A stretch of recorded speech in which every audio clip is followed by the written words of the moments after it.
He was the man who conquered the world, or at least he tried. Alexander the Great, the undefeated warrior, the student of Aristotle, the king of Macedonia.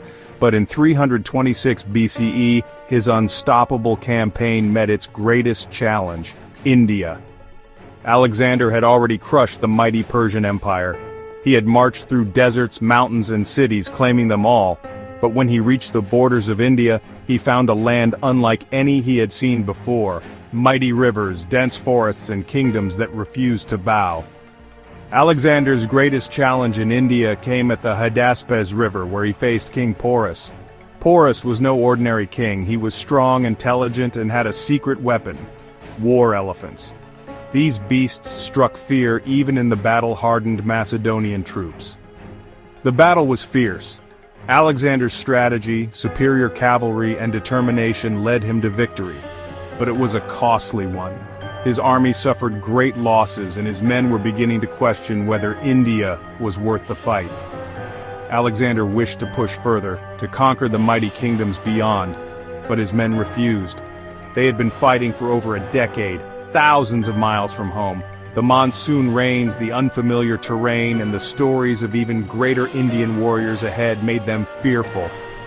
For the first time, Alexander the Great, the man who never lost, was forced to retreat, not by an enemy, but by his own army. But Alexander did not leave India without admiration.